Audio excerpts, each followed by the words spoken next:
Assalamualaikum warahmatullahi wabarakatuh. Selamat pagi anak-anak. Bertemu lagi dengan saya Ibu Citra pada mapel Sejarah Indonesia kelas 10. Kali ini materi pembelajaran yang akan saya sampaikan adalah metodologi sejarah. Sebelum kita masuk ke metodologi sejarah, kita harus tahu terlebih dahulu apa capaian pembelajarannya dan tujuan pembelajarannya. Mengapa tempat itu dikatakan bersejarah? Sebelumnya, apakah kalian pernah mengunjungi tempat bersejarah? Nah, sebuah tempat bisa dikatakan bersejarah jika sudah pernah dilakukan penelitian melalui metodologi sejarah. Metodologi sejarah adalah teknik pengumpulan data dan evaluasi data secara sistematis untuk menggambarkan, menjelaskan, dan memahami peristiwa yang terjadi di masa lalu. Adapun tahapan dalam metodologi sejarah ada 5. Yang pertama, pemilihan topik, yang kedua, heuristik, yang ketiga, verifikasi, yang keempat, interpretasi, yang kelima, historiografi. Nah, kita bahas yang pertama mengenai pemilihan topik. Di pemilihan topik ada beberapa pertanyaan yang harus ada di topiknya. Yang pertama adalah what.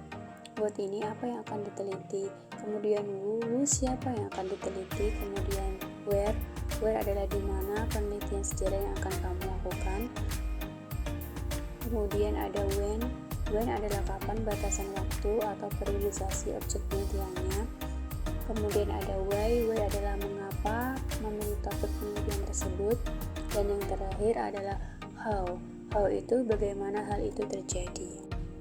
Yang kedua adalah heuristik atau pengumpulan sumber. Sumber ini terdiri dari 3. Yang pertama, sumber lisan. Sumber lisan merupakan keterangan yang didapat dari orang-orang yang mengalami kejadian atau peristiwa tersebut secara langsung. Jenis sumber lisan juga bisa didapatkan dari orang yang berada di sekitar tokoh yang mengalami peristiwa sejarah, seperti kerabat dekat, tetangga, atau tokoh lainnya. Contoh sumber ini adalah wawancara. Kemudian sumber tulisan.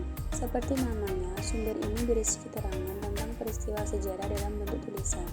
Sumber tulisan berasal dari catatan-catatan mengenai suatu kejadian di masa lampau yang sampai saat ini masih dapat ditemukan.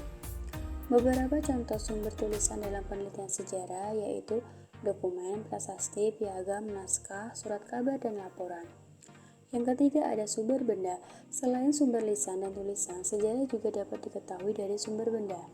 Sumber benda ini didapatkan dari benda-benda asli yang berasal dari suatu zaman atau peristiwa tertentu. Benda yang biasanya menjadi sumber sejarah yaitu bangunan, senjata, perkakas, patung, candi, serta perhiasan. Tahapan yang ketiga ada verifikasi atau kritik sumber. Di dalam verifikasi ini ada 2 jenisnya, verifikasi eksternal dan internal. Verifikasi eksternal adalah pengujian keaslian sumber sejarah yang dilakukan dengan merujuk pada bahan-bahan yang digunakan dalam pembuatan sumber. Ada 3 aspek yang harus terungkap dalam kritik eksternal, antara lain autentitas atau kesesuaian sumber, orisinalitas atau keaslian, dan integritas atau keutuhan sumber. Sedangkan verifikasi internal adalah pengujian keaslian sumber sejarah yang merujuk pada isi sumber.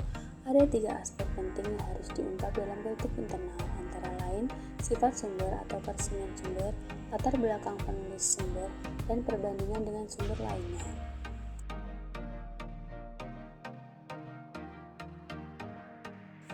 Metode penelitian sejarah yang keempat yaitu interpretasi. Pada tahap ini, peneliti melakukan penafsiran makna atas sumber sejarah yang berhasil dikritik.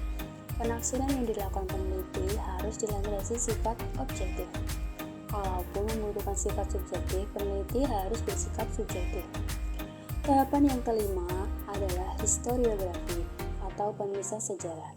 Saat menuliskan penelitian sejarah, peneliti juga harus memperhatikan beberapa kaidah penulisan, yaitu bahasa dan forma penulisan yang digunakan sesuai tata bahasa yang berlaku. Adanya konsistensi penulisan seperti dalam penggunaan tanda baca, istilah, dan penulisan rujukan sumber. Kemudian istilah tertentu harus digunakan sesuai konteks permasalahannya. Oke, itulah materi mengenai metodologi sejarah. Sampai ketemu di pembelajaran selanjutnya. Terima kasih. Sekian. Wassalamualaikum warahmatullahi wabarakatuh.